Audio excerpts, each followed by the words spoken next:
Welcome back, everybody, to the Creating Character Podcast. My name is James Willems, and this is the only show that's going to give you a weekly dose of wrestling and whatever the hell else we want.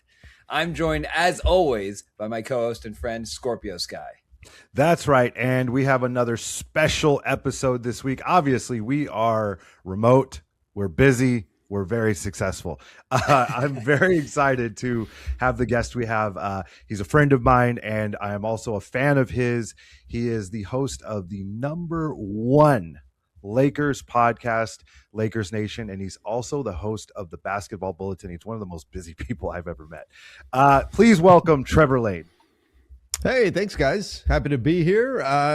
Sky, this is going to be a little different for you. This is a different role. I'm not steering the ship anymore. I don't know. I'm going to have to adjust to that on the fly, but I appreciate you guys having me on, and super, super pumped to be here. Yeah, man, I've been wanting to get you on this show for a long time. I think you have a really interesting story. It's going to be hard for me to fight to not talk Lakers, but I know you do that a lot with all the videos you drop. What I really want to do is talk about you. You know, we don't get to dive into you that much, and I would be remiss if I don't also bring in our esteemed, our lovable producer. I want to introduce you to Eric Bador. Guys, as always, I'm described as lovable, and I'm so excited. Hey, guys, now here's the thing. James, and I know you're going to have a hot take on this. Will LeBron James be a Laker next year? Go ahead, James. Yes. All right. Well, I guess that'll do it. So Trevor, I'm gonna give you a little spoiler. Spoiler here. James is not a basketball fan. And him and I have been doing podcasts on and on for maybe 5 years or something by now. Right, at least. And I have been trying to convince him to not only be a basketball fan, to be a Laker fan. And at the end of this show, I'm going to ask you to give your best pitch on making him a Lakers fan. So just keep that in the back of your mind. Before we get to that, I got that. I want to talk about you, like I said, because you have a very interesting story of how you got to where you are. And I definitely want to dive into that. I believe you were a history teacher before, right? Please dive into that. Let us know, how did you get to where you are right now, which is the #1 guy in Lakers Nation? And let's just tell us how we got there. Sure. Yeah. I was a U.S. history teacher for 13 years, and I loved it. I mean, that was like my life plan. Was I was going to be a teacher. I envisioned getting to one school and being that guy that was at that school for 30 years and then retires, and maybe 40 years and sails off into the sunset and all that kind of stuff. And that was my plan. And teachers don't make a ton of money, unfortunately. And so I knew, okay, I'm probably going to have some kind of a side gig going on, a side hustle, as the kids would say, right? And so I started to get into writing a little bit. I'd always enjoyed writing, and I thought you got to write what you know. And I was spending all my time on Lakers message boards and forums and things like that. I didn't have a journalism background or anything per se, but I do have my degree in history, so I was pretty good at figuring out, storylines and building connections and things of that nature. And so I started writing sports, and I started up my own little blog for about 6 months or so, just to see if I could kind of stick with it, and if it was just going to be a passing thing, or if it was something that I really wanted to give a go at. And I used that as sort of a sample to go and pitch different websites back then. And this was back in 2014 or so, and say, this is my work. Can you do anything for me? Can you bring me on? I'll write for free and do what I can do. And I got brought into one site, which is actually Silver Screen and Roll. And then after being with them for about 6 months, I got an offer to get paid by Lakers Nation to write one article per week. And that was all I did. I wrote one article per week, and I went, hey, I'm a paid writer. This is awesome. I think I got like $25 a week, something like that. But it was something, right? And at one point, the Lakers Nation podcast had gone through a few different iterations. It never really took off, never really got off the ground. And so I raised my hand and said, you know what? I will give this a try. I will teach myself how to do it. You guys don't have to do anything. Just give me the platform to do this. And they had me do a sample podcast, and then unbeknownst to me, played it in front of the entire staff at the time and critiqued it. And they still make fun of me for how bad it was to this day. But we tried that out, and they said, you know what? you're bad, but go for it. We'll give it a shot and we'll see if you can get better at it and all of that. And that took off. Eventually, we said, hey, we've got these shows in audio format, and it started to pick up a bigger listenership than even I expected. So why don't we start throwing these every once in a while up on YouTube? And then once we started getting a reaction there, eventually that really got going to the point where I was getting more viewership on YouTube than I was on the audio feed side. And at one point, I started looking at the numbers and thought, man, this could really be a thing. This could really be a career, the way that this has taken off. And do I make this leap? Do I make this big leap out of a stable career? I know I can teach in this district for the remainder of my professional life here, and I'd have stability. I'd have a pension and everything at the end of this and all of that. Or do I want to make the jump and go all in on this and be able to cover it the way I really want to? And once I got to a point where news would break around the NBA and I'm stuck in the middle of third period teaching the American Revolution and I can't cover it the way I want to, and that started to become a bigger and bigger frustration for me. That was when I finally made the decision. Okay, I'm gonna go all in. I'm gonna make the leap, and went full time and said I'm gonna really give this a go and try to make this my career. And that was back in 2020. That was actually coming out of the pandemic. And I haven't looked back since, and it's just continued to grow and take off. And now I'm doing all these other things too. But it's funny the way life throws these little curveballs at you. Something that I thought was maybe I'd just kind of dabble in on the side as I'm, continuing along my teaching career. And now here I am. I talking into a microphone about sports all day. But I love it, and I'm so glad that I took that bet and went for it, jumped all in, and kind of bet on myself, and it's paid off in a big way. That's awesome. I mean, it's so funny because we make fun of our own podcast because it goes off the rails so often and we pull whatever threads we can. But then occasionally we'll find like a theme that we're like, oh wait, that's what the show is. And your story just now is such an exemplification of the things we try and say in this, which is, sure, you were there at a time where blogs were a dime a dozen, but you kept at it. You pushed forward. You saw what was happening. You combined your passion with your work ethic, and you just kept pushing forward. That's such an awesome story. Honestly, that is like, at some point I want to ask you about your relationship with the Lakers and where that started, but that story is so awesome. And just like your ability to adapt and make those tough decisions, but I'm so happy that it's paid off, and it's obvious that you were the perfect person for that to pay off for because of that drive and that passion. That's awesome, man. Well, I tell you, the biggest thing for me was I'm not the person to put myself. I'm not a super extroverted person. Sky, you've hung out with me. You know, I'm not the most outgoing guy in the world. But there was that turning point, that moment of fate when I volunteered to do the podcast. I never knew it would lead me down this path, or this is what it would turn to. But I'm so glad that in that moment I pushed past that inner voice saying you're not good enough. Do you really want to put yourself out there for all of these people like that? And said, no, you know what? Screw it. I'm gonna go for it. And I'm so glad that I did that. That's really interesting. Actually, I'd love to hear more about that, because I think it's something anyone who's in the public eye goes through are those doubts, those imposter syndrome moments where it's like, do I belong here? Should I be here? Should it be someone else? Tell us about like what struggles you went through and how you kind of got over that and pushed through and kept going. Yeah, I mean, that's certainly is something that is difficult when you first get started, especially when you get negative feedback, right? I can get 20 people telling me I love the show, it's awesome, it's great. And the one guy that comes in and says, you suck, you're totally wrong about this. And that's what's going to stick with me, is the one guy that says something negative about it. So it's constantly trying to just continue moving forward and saying, hey, taking stock of the little wins as they go along the way. When you're next thing you know, you're thinking about, hey, I was able to have this interaction with a player. I know I got the attention of this person or something like that. You get those moments where you stop and go, whoa, this is a real thing. Those are always kind of the moments that I try to lean back on and say, okay, these guys, when I've met a player and they know who I am, like that, like stuff like that is what I'm talking about, where I'm like, man, this really is getting out there and really is getting to people, and they're paying attention to what I'm doing. Those are the kind of moments that I try to lean into, as compared to letting some of the negativity get to you, because we know we're very online, and the negativity out there is very prevalent, and sometimes that can be overwhelming.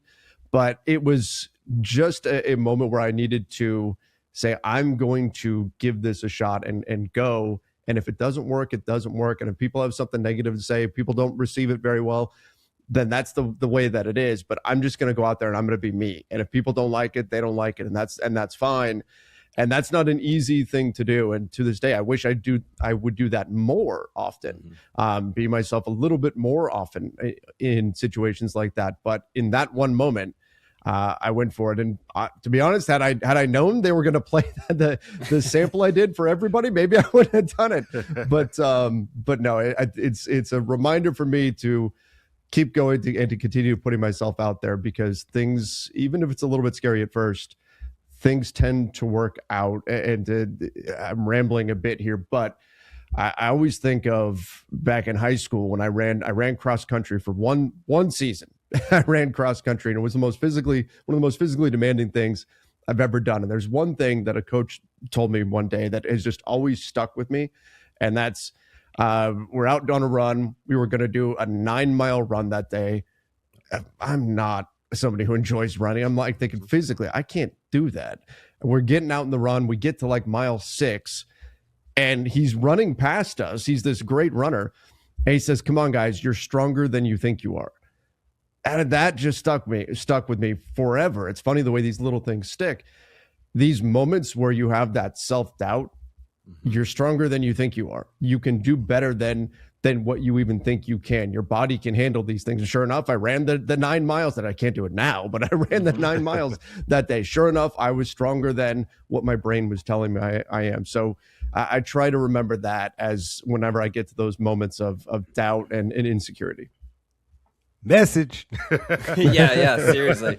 It literally someone ran up to you and said, "Hey, guess what? I'm going to give you the thing you need for the rest of your life," and then took off. No, this is as I'm dragging, and he's like continuing to run past us like, "Hey, come on, guys, you're good." Great guy though. Great. That's so impactful though, because I always try to bring this up is one of the reasons, it's a double meaning a little bit, creating character. And part of it, obviously, is a performance. You have a character, but the other part of it is really just the ups and downs you go through when you are trying to get to the destination that you're at today. Everyone goes through something that they have to overcome, and it really creates, we call it building character, and that's really what it takes to get to where you're at. That being said, I want to go back to the origin story. You're from California, right? Am I right when I know that? Where did you grow up? Grew up in Southern California. I was born in San Juan Capistrano. Spent most of my formative years in Mission Viejo, California. Grew up in SoCal. That's awesome. And so how did you become a Laker fan other than just, being here? My dad is a huge Lakers fan. And so thinking back, the earliest memory I have is of being in our living room when I was a kid. I was probably 3, 4, something like that. And watching the Showtime Lakers, watching Magic and Kareem, them fly up and down the floor.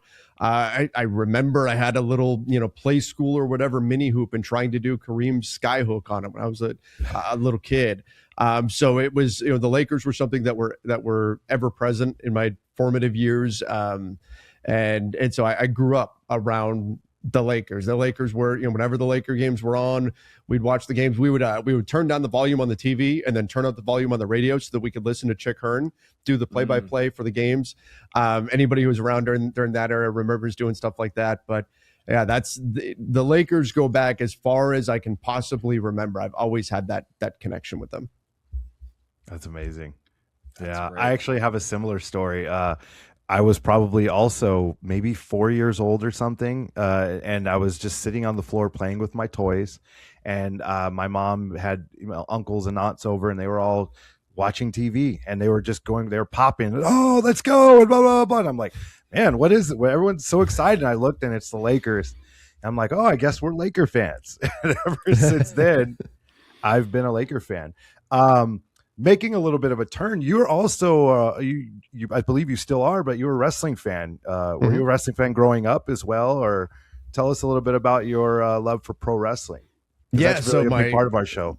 I had a buddy of mine, Matt Nilsson, who is still a good friend of mine. I was over at his place. I was probably 14, 15, something like that. And he throws on wrestling. And I'm like, okay. Like I knew about wrestling from the 80s and Hulk Hogan and all that kind of stuff. And I remember having the conversations with my neighbors about whether or not it was real. And right. That was the big thing back then. And he throws on, it was WWF at the time, but this was, the era of Stone Cold and The Rock and The Undertaker and HBK, Shawn Michaels and all that. And I just fell in love with it. I mean, I became a bigger fan of it than my buddy ever was, and just got completely immersed in all of that, to the point where my first foray into sports writing was actually I wrote a daily pro wrestling column about the different WWE shows. I wrote 5 days a week, 5 nights a week. I would write a wrestling column for a couple of years.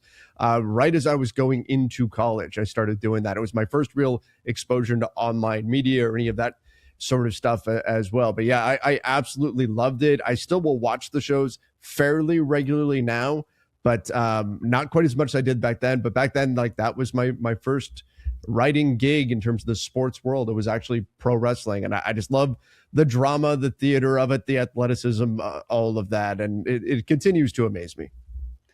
Yeah, that's awesome. I've once heard pro wrestling described by one of my trainers as if you could get both teams from a sporting event together in the locker room, and then for them to go, all right, how can we really get the fans involved on this? Like, you put them together, and then at halftime you go back, you go like, all right, okay, how can we how we think 1 overtime, 2 overtimes, like getting it together.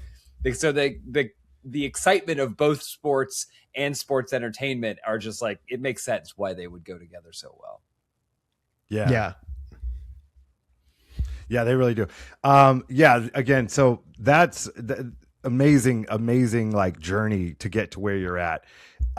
Now you are, when I said it earlier, you're one of, if not the busiest person I know. I mean, especially this time of year, this is the busiest time of the year. By the time this airs, the draft will have already taken place, I believe yesterday and the day before that. Giannis Antetokounmpo might be on another team by now. Who knows? And then there's, can we end this thing already? Yeah, please. And then free agency. I mean, it's a huge summer for the Lakers. So I'm expecting, these guys, they don't know because they're not following the Lakers, but free agency time, Trevor's dropping 8 videos a day plus doing a live, there's so much information happening so fast. How do you prepare for that? And, what is your life like in this spin cycle that is the NBA offseason? Yeah, it's funny. Like, we get, I have a lot of people that are in my life that'll say, the NBA season ends, and they'll say, "Oh, cool, you get a little break now." But no. Things get even busier. It's the month of August and September when things really do settle down. But right now, as we're recording this, mid-June through mid-July is probably the busiest time of the year, because that's when, I know there's no games going on. Then we do get to Summer League in a bit, but that's all the trade rumors, all the transactions, the free agency. We've got the draft, all of that. And that's a lot of what I do where it comes into play is I'm taking a look at the salary cap, what is possible, what's not possible, explaining all these very complicated rules that exist in the NBA, diving into each rumor and providing, kind of similar to what I did as a history teacher, really providing context to everything. Because it'll be, hey, the Lakers are interested in signing this free agent. Okay, so that's the story. Now I'll get into, what does that mean in the bigger context? What is if they go after that free agent? What would the fallout from that be? What does this mean around the NBA? How is the rest of the league reacting to this? Because everything happens within this NBA ecosystem. There's reactions to everything that's going on. So it's a very, very busy time of year with a lot going on. I think my record is, I think I hit 11 videos in one day. At one point, it was just rapid fire. I think that was when the Lakers, like right after Kawhi Leonard declined to sign with the Lakers back in 2019, and then they signed like 10 guys right after that. It is a very busy time of year for sure. As far as preparing for it, I do try to take a little bit of time in the, say, week before. I know things are about to get crazy, but it really is just an absolute sprint. I have a vacation plan for afterwards so I can try to rest a little bit.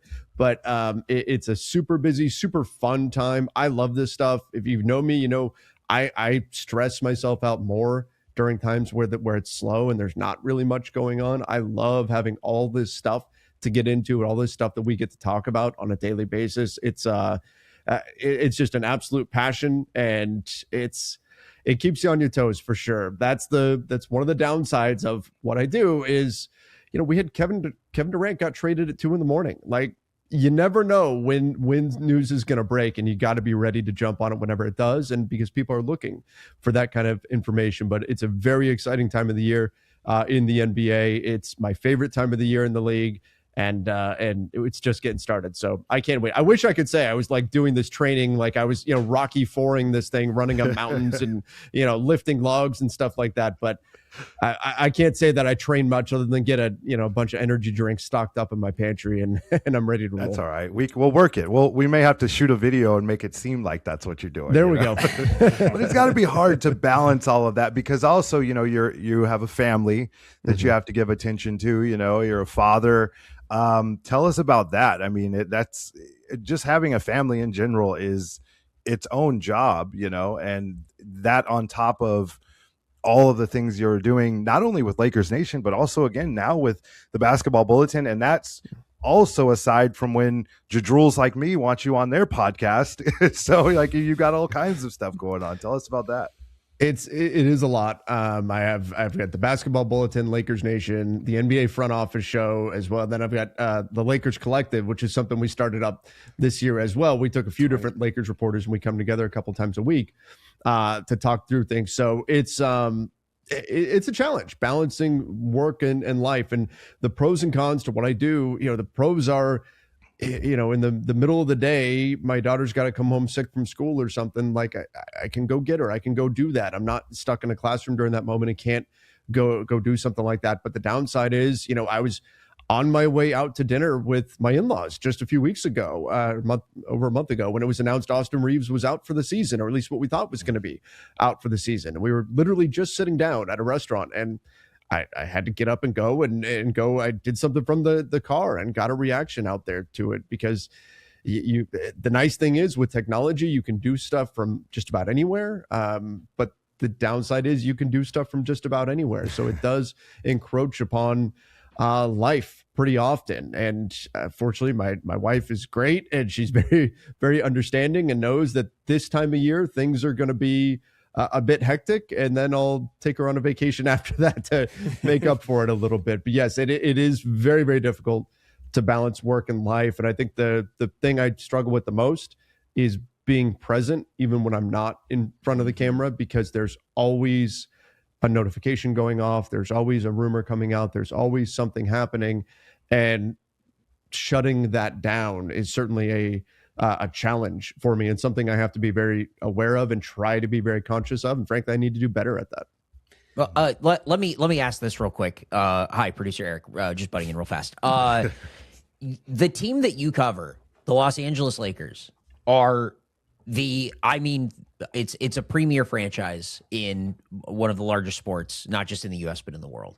And you're talking about how it is such that double-edged sword to, I can get a reaction anywhere, but I can get a reaction anywhere. How do you sort of learn to discern the rumors or the news that comes in that you should be getting a reaction to and getting out there versus stuff that's coming in where maybe there's smoke, but there's no fire? Like how do you use sort of like a journalistic mind, I guess, to pick and choose?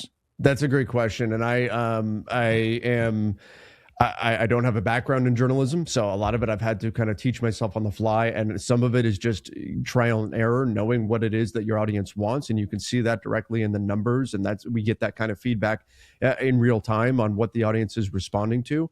But that's also something that I see myself as a bit of a filter in terms of what's real, what's not, what's actually possible, what's not. And a lot of that is thanks to my work on the NBA front office show. I've got a pretty good understanding of the NBA salary cap. So when stuff comes out that isn't quite right, I'll be able to know simply does the math on something work or not. We're talking about a trade or a signing, but there is a lot of stuff that gets put out there this time of year that is not real, that is not accurate. Fortunately, I'm not a newsbreaker. I'm not somebody who's talking to 15 different agents to try to get the scoop on stuff or anything, but I have enough connections in the business now to where I can reach out and say, hey, is there something behind this? Is this real or not?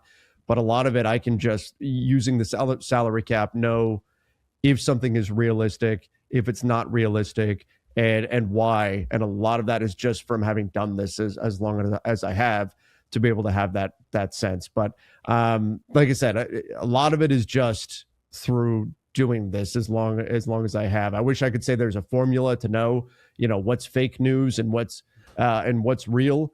But so much of it is just coming from experience. And again, if there's something that's a little fishy, something a little bit off, I have enough people that I can reach out to and say, hey, is there anything behind this? And they'll, point me in the right direction. Yeah, I think that speaks to like we've talked about this, the 10,000 hours, right? Like just getting in and doing it as much as you can to learn this stuff as much as you can to discern these things. It's Sky in the Ring and James with video and podcast and now wrestling and now Sky doing podcasts and all this stuff. And now it's like, learning like these different tools and how to do this stuff. So let me ask you this. What's going to happen with the Thunder when SGA's contract is coming due and his salary cap, their salary cap is just going to be so big. They're already going to be at like that's kind of second tier, like their apron is going to be busted. I don't know what they're going to do. We'll just go ahead and leave that to you. They're gonna keep it's SGA. They're gonna keep him back-to-back MVP. They'll come up with enough flexibility. They were really smart in the way they structured their cap sheet because they've got a bunch of team options on guys. They've got team options right now on Lou Dort. They've got a team option on Isaiah Hartenstein. They've got Kenrich Williams as a team option. They'll build in some of that stuff. Yeah, you've got Chet Holmgren. He's going to be on a fun max, a 25% max in the coming years. You've got Jalen Williams, same thing. His number's about to go up. But they've built in enough flexibility to where they're not going to have to make a difficult decision on SGA, Holmgren, or Jalen Williams. They'll have to make difficult decisions on the other guys. And that's where you get into the Hartensteins, the Kenrich Williams, maybe Cason Wallace, who's already talking about wanting a little bit more playing time. And they've got so much depth already that maybe creates a few challenges. But Sam Presti's the best GM in the league. And if anybody's going to be able to navigate that, it's him. So I don't know if you're a Thunder fan, but if you are a Thunder fan, I wouldn't worry too much about their cap sheet. I think regardless, they're going to be in good shape. Absolutely not a Thunder fan. I hate the Thunder. I live in Austin. I'll call myself a Spurs fan, but James, that's how you get a good clip for the show. Now we can post that everywhere and people will be tricked into thinking we're an NBA podcast.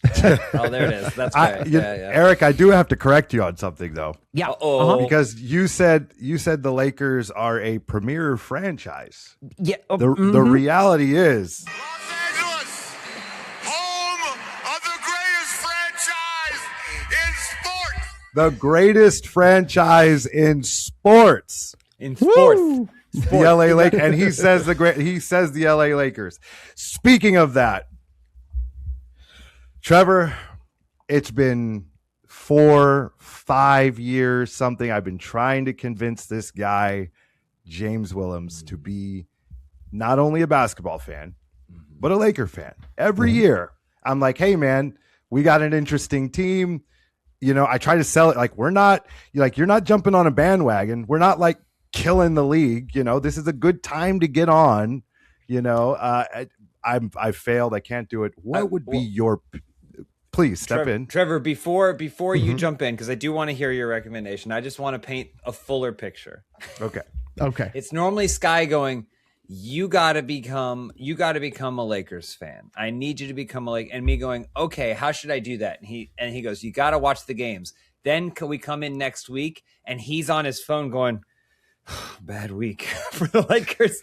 He's like, oh, really hoping they're going to pull this back. Oh boy, it's not looking good. And so what I'm seeing is the stress that he's experiencing from it. So with that, I just want to make sure that's clear. There are definitely highs and lows with being a fan of any team, but I could say the lows just make the highs feel that much better, right? When we talk about sports fandom in general, like how Knicks fans are feeling right now, how many years, decades of lows did they have for right now, that moment, there's this moment right now, they're saying it's all worth it, right?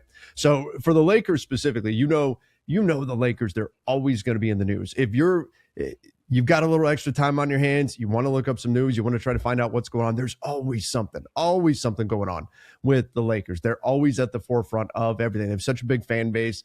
Let's face it, you get a lot of views by talking about the Lakers as well. That can certainly be a thing, but there's always stuff going on around the Lakers. But I'll tell you what I really love is the fan base is incredibly passionate. It's incredibly diverse. There are a lot of different people with a lot of different angles, a lot of different takes. They have different perspectives on the team, but ultimately everybody wants to see the Lakers do well. And it's a generational thing, just as it is with me. I'm a Lakers fan because my dad was a Lakers fan, and my story is very far from unique in that. So when you become a Lakers fan, you're becoming part of something that has these deep, deep roots.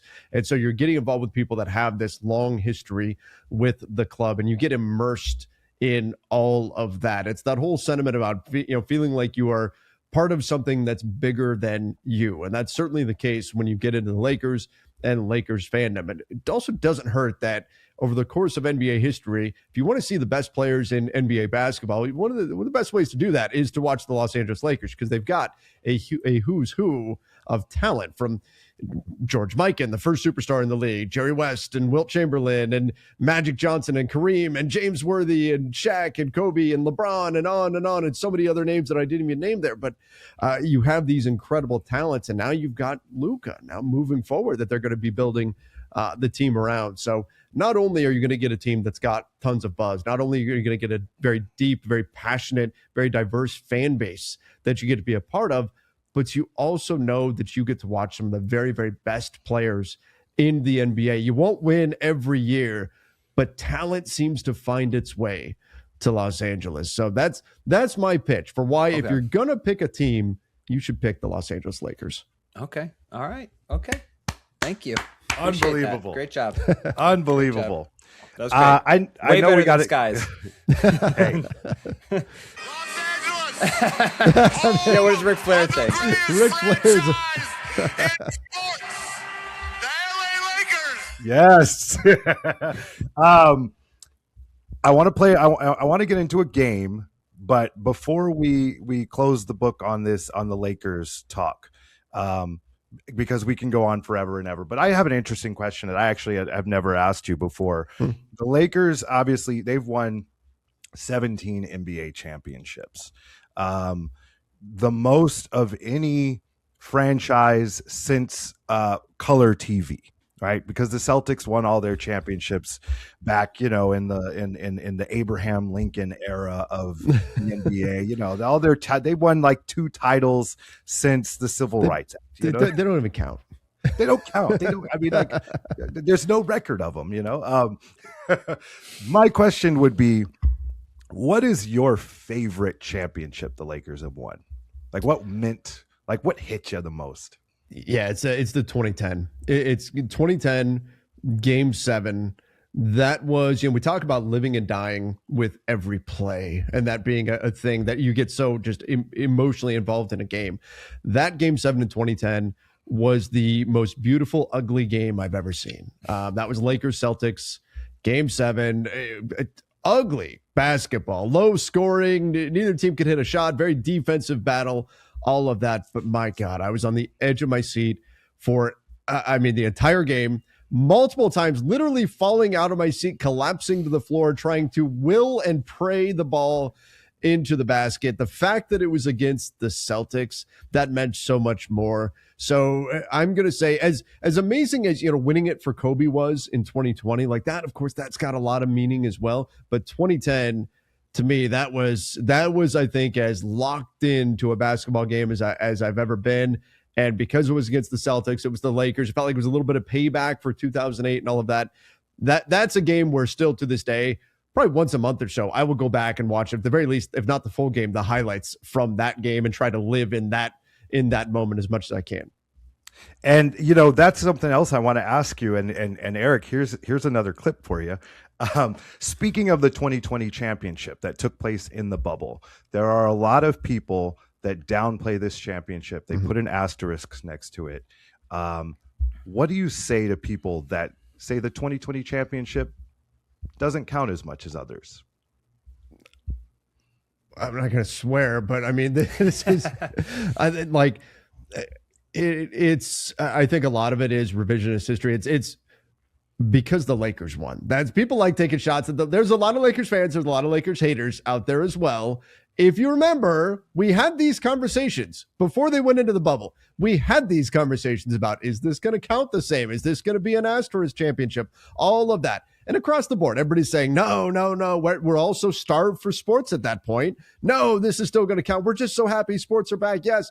And then suddenly the Lakers win it and it becomes, oh, no, it doesn't count. It was in the bubble, blah, blah, blah, blah. When in reality, if we're going to say anything, we could say that was the most difficult championship to win because the thing the Lakers had fought for all year long, which was home court advantage, was erased. They didn't have that anymore. There was no home court. All the games were being played in the same spot at Disney World. So they lost their home court advantage and they still went out there and won it. It's not like it was some fluke because they were in a bubble. No, they were the best team during the regular season. Therefore, the best team won in the playoffs. That's not like rocket science or anything like that for that to happen. It's not like the Lakers were this terrible team and somehow by the magic of the bubble they managed to get a win. That's not exactly the way that went down. So I am obviously biased in all of that, but I don't buy the whole asterisk bubble chip, all of that. I don't even think the people who say that really buy it all that much. I think they just like taking some shots at the Lakers. Absolutely. I agree with you. That's kind of the revisionist history. People try to act like the Lakers were a bad team, like they were the 7th or 8th seed. Then they went into the bubble and they got all these superpowers. And they tried to say LeBron had a mansion at Disney World and everyone else was staying in a closet. And, you know, but it's not a fluke. It was the most equal playing field in basketball history. And the Lakers dominated before the bubble and they went into the bubble and they continued doing what they were doing. Right. Yes, sir. Okay. All right. So, Eric. Oh, guys, I've been saving my vocal cords. Sorry, I had to jump in there with some questions earlier. I've actually been saving my vocal cords. Here's the thing, Trevor. I'm a songstress.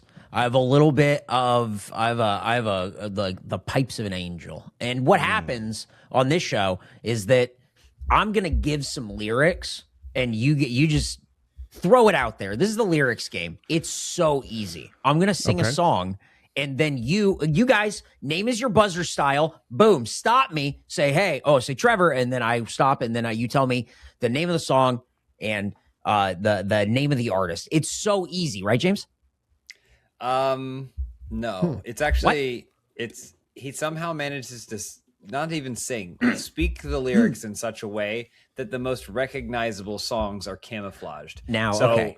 All right. Well, no, yeah.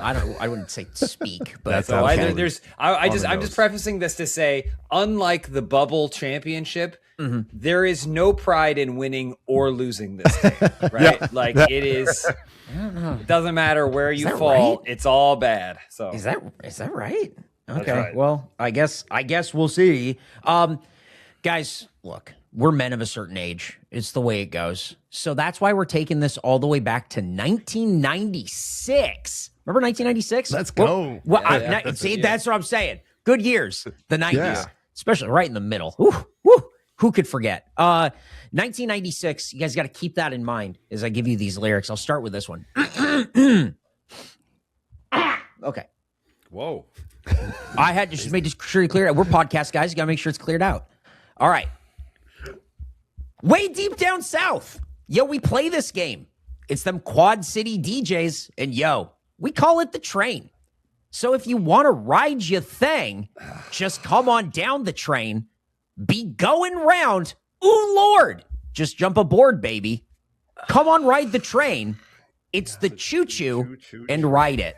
Yeah, we all know the title. We know the song. I know the song. I have no idea who sung it. I don't know. Guys, this is so easy.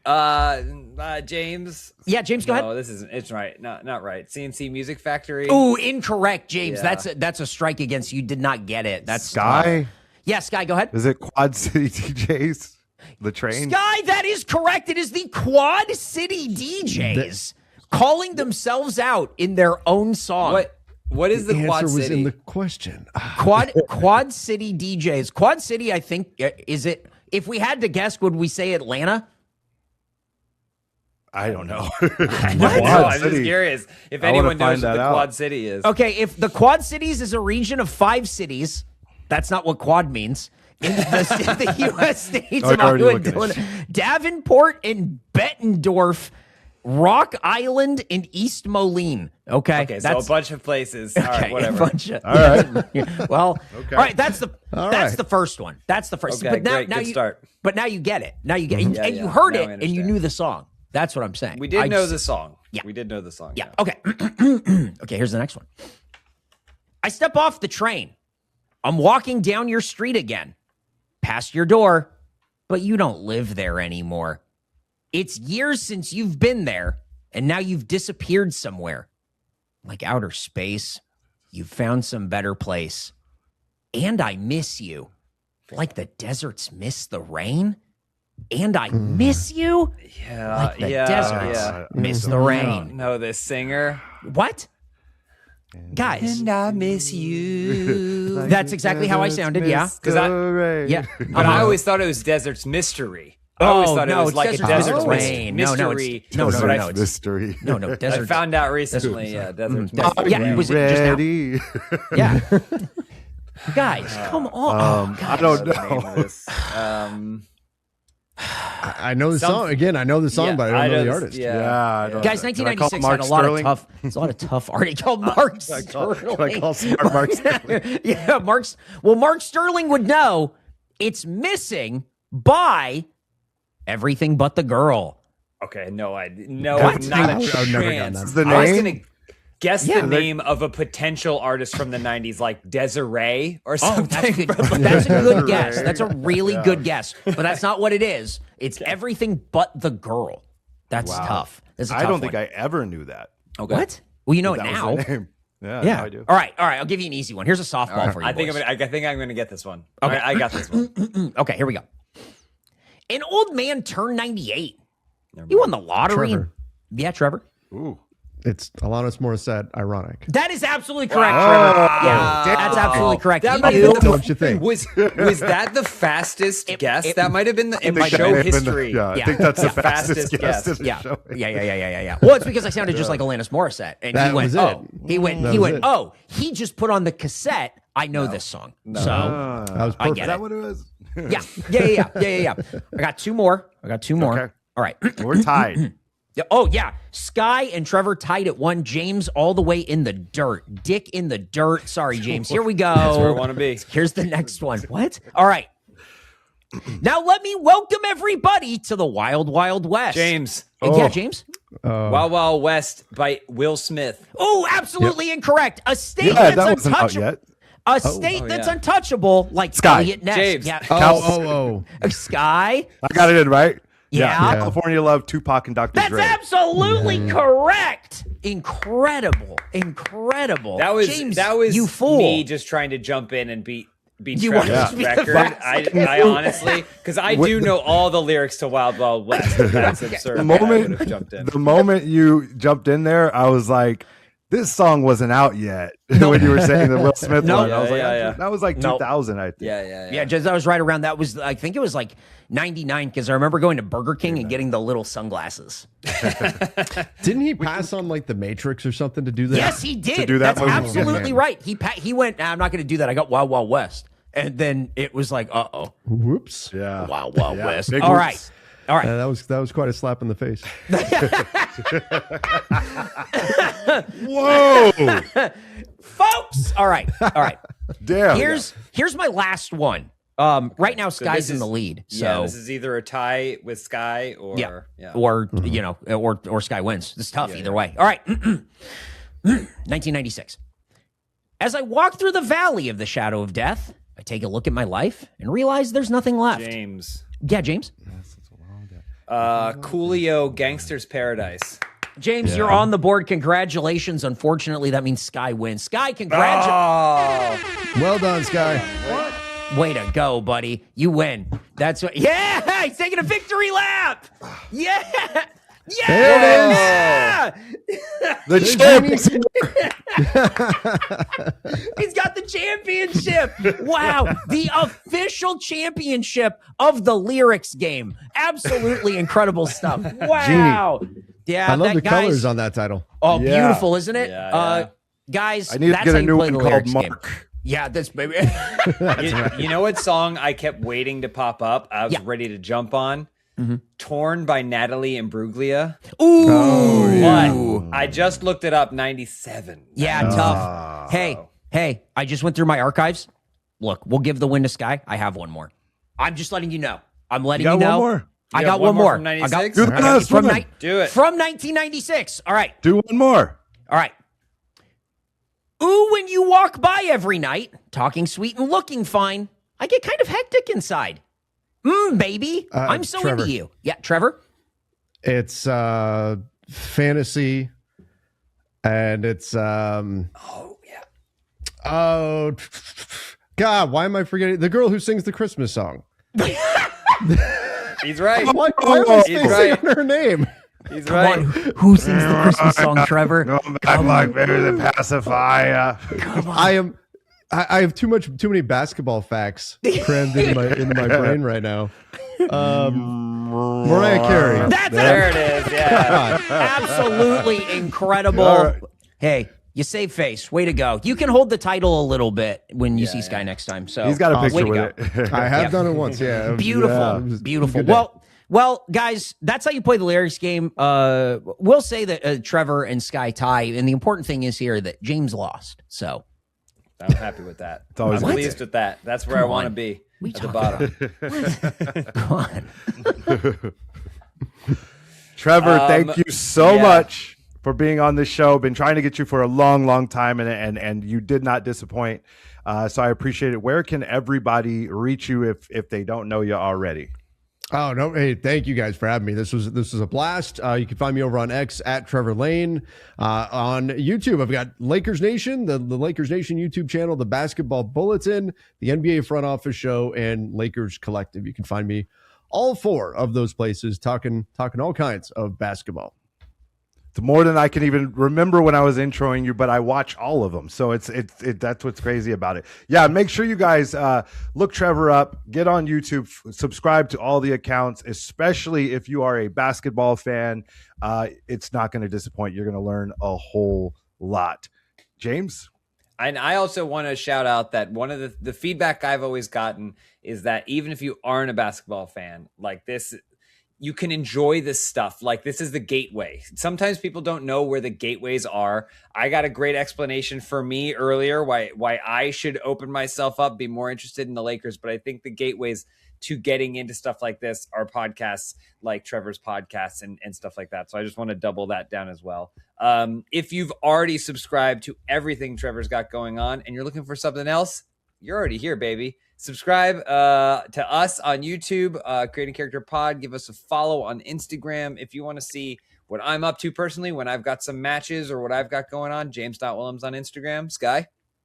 At Scorpio Sky, you can follow me everywhere. And over to our buddy Eric. Guys, you can follow me at Eric Bedour everywhere, and stay tuned as I launch my new basketball venture, the Spurs Corral. Boo-boo! We're going to be talking about Victor Wembanyama's massive rookie max extension that could top $300 million. Will he be back with the Spurs? Only one way to find out. Zoom. You have You missed the Zoom there. to be here at the Spurs missed it. Corral. Bang, bang. The Spurs All right. Corral. Yeah, you like that? Thanks for watching and listening, everybody. You clearly stayed too long. All right, see you next week. Bye.